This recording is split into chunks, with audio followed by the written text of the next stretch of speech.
Your turn.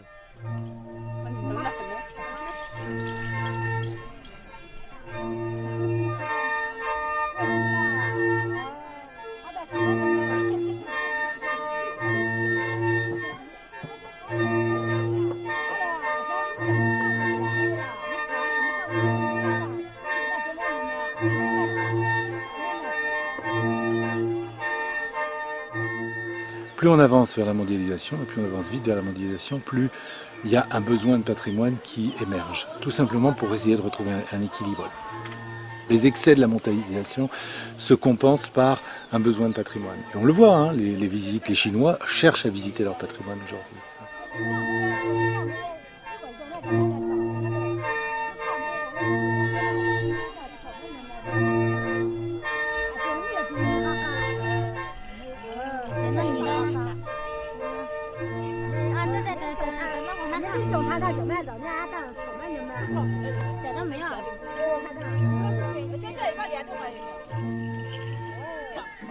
Souvent en Europe, on se retrouve à travailler sur des traditions ou des cultures qui ne sont plus là, qui ont disparu déjà depuis des années ou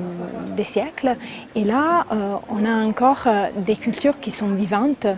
qui sont en fait à protéger. Et donc les défis de comment protéger dans une vision dynamique, en tenant toujours en compte l'esprit évolutif du patrimoine et sa dynamique qui fait partie du patrimoine même. Alors ça, je trouve, ça a été la chose qui m'a plus touchée et que je pense que c'est vraiment les défis d'un projet qui peut se faire ici.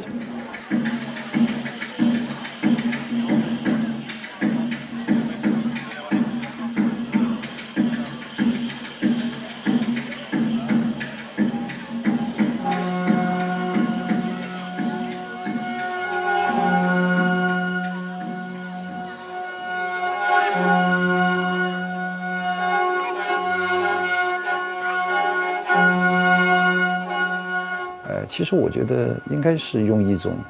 作为，特别是我们做文化的，应该用一种更平和的一种心态，历史的来看待我们的发展。当然我们不是说我说这个话绝不是推卸对现在这个文化遗产保护，包括村落的这些快速消失过程当中的，比如说政府的职责，或者说是地方的一些部门的职责，或者说是村民的一些这种快速的希望致富，改变自己的生活状态的这种心态，说给他们做一些推卸。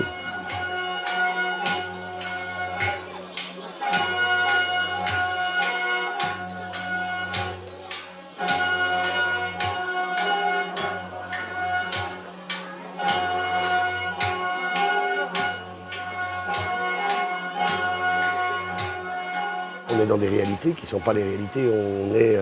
en France, on est dans une province où la présence des minorités est extrêmement forte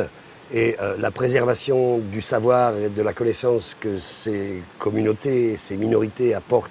globalement à la Chine est un enjeu pour cette province-là. Donc moi ça m'intéresse puisque la tradition républicaine française a arasé la problématique des minorités. Quand je dis minorité, ce n'est pas le même type de minorité, mais à araser la pratique des langues, par exemple des langues de France. Je crois que c'est extrêmement important pour nous de regarder comment ça se joue. Aussi, ce qu'on peut apporter aussi, c'est un regard qui peut éviter ce qui peut à un moment donné, face aux réquisites du développement économique, face à l'obligation d'avoir des externalités positives sur les investissements de la culture, d'éviter qu'on arrive à des problématiques de muséification, à des problématiques de forme qui ne seraient plus animées, qui ne seraient plus incarnées. Donc je crois qu'ils sont à un moment de leur développement, derrière un questionnement qui est particulièrement intéressant et particulièrement juste, c'est-à-dire comment retrouver, à travers des pratiques ancestrales, une filiation qui nous permette de penser le présent et le futur. Ils sont à un moment de questionnement où plusieurs routes et plusieurs chemins s'ouvrent à eux. La question c'est à quel moment, à quel endroit trouveront-ils leur propre chemin, celui qui leur appartiendra. Et donc ces regards croisés, parce que ce sont plus des regards croisés dans cette coopération, me paraissent importants. Des commandes à des artistes, un village, pour une œuvre d'art contemporain. Et du coup, s'enclenchait une dynamique avec la population pour qui l'art contemporain était totalement étranger. Arriver sur une installation qui, a priori, n'est pas immédiatement lisible, permettait aussi d'avoir un rapport de l'artiste à la population qui crée une dynamique d'acceptation. 同济大学也好，和那个法国也好，在贵州开展工作不是从现在开始，已经进行了如果从08年算已经5年了。那从同济大学来说呢，我们05年进可能已经8年了。那么为什么会有这么一种合作？那其实我们觉得就是说，在法国啊，这个关于乡村的文化的遗产的保护啊，非常有它的一个经验啊。而且我们就发觉贵州的这些少数民族的文化遗产面临着一个困境，这村民怎么增加收入？这个乡村遗产在今后的这个城市化的过程当中，怎么能够保存下来，同时能够传承下去？那么这次的会议呢，其实2008年的会议的一个延续啊。那么2008年的会议，我们达成了这么一个贵阳建议，对贵州省的少数民族乡村的这些文化遗产保护应该换一种观念，既不是文物啊，也不是我们所谓的就是村镇本身，它和周边的自然环境、农业生产的一种景观啊，它是联系在一起的。所以我们当时就提出了一个新的概念，叫乡村文化景观的保护。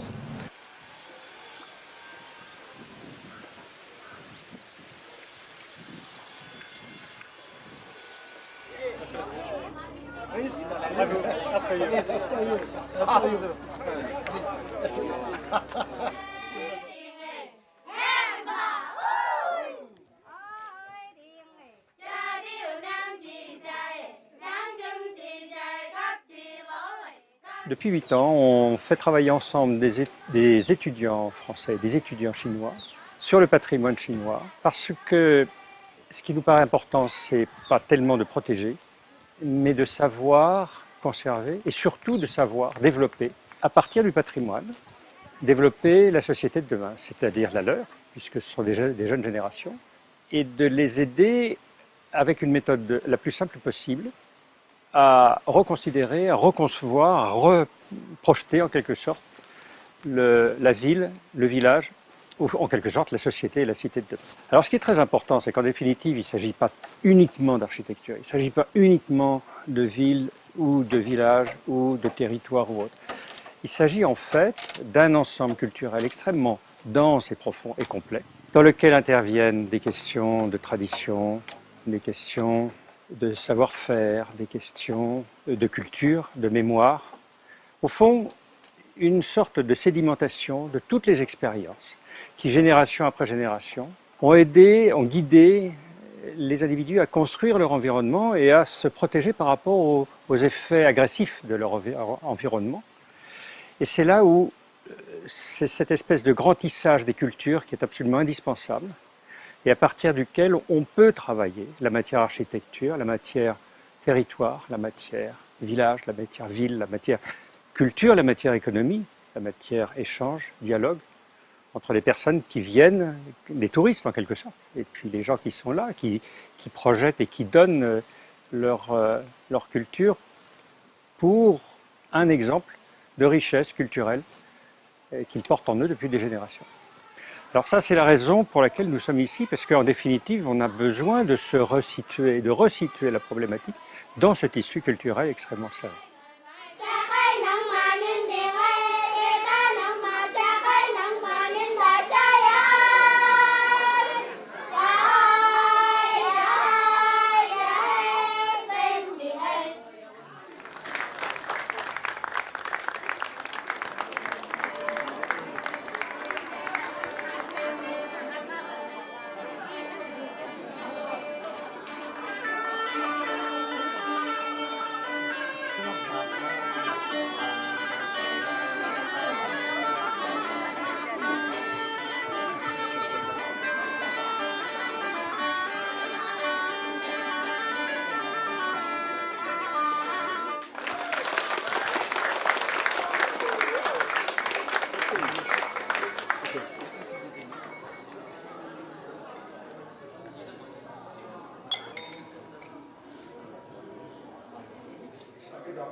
Notre approche des patrimoines et de ces pratiques culturelles, elle n'est pas tant fondée sur les outils eux-mêmes, sur les patrimoines, les musiques elles-mêmes. On n'est pas des musicologues, mais on approche ces patrimoines en tant qu'outils de lien social, de rencontres interculturelles et de développement des territoires. Ce qui nous importe là-dedans, c'est vraiment d'aider les gens à mieux vivre ensemble dans un même territoire. Ces patrimoines immatériels sont des patrimoines vivants, fragiles, en constante réinvention, restructuration. Ils se réadaptent constamment en fonction de la transformation des contextes d'expression. Et cette dimension-là particulière qui fait que on ne les considère pas tellement comme des héritages transmis d'une génération à l'autre, mais bien comme des outils qui doivent être réappropriés par les générations les unes après les autres, fait que nous prêtons une attention importante à la fois aux questions de conservation et de transmission, mais aussi à l'accompagnement de la création, et de faire en sorte que les personnes, les musiciens, les habitants puissent se réapproprier ces patrimoines pour continuer de les faire vivre.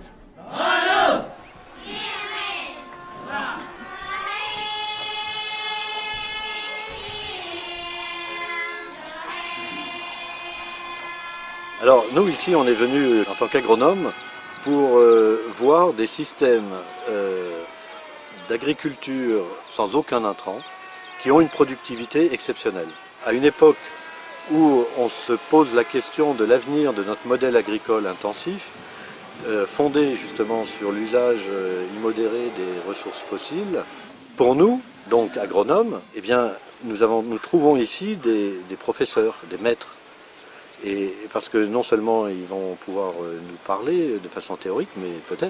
en tout cas ils sauront faire, ils savent encore faire. Et donc il serait très intéressant que nous puissions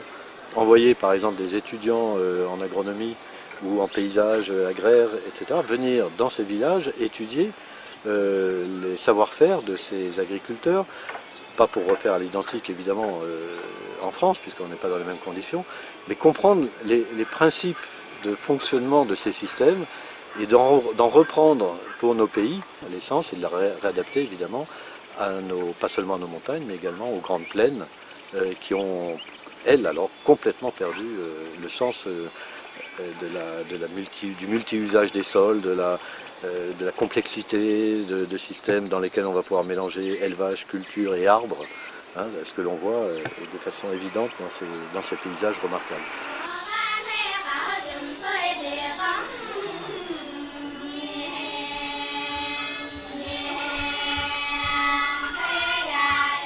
贵州呢，跟其他我们以前做过的村落呢，可能不太一样，因为它是有很多是少数民族的存在，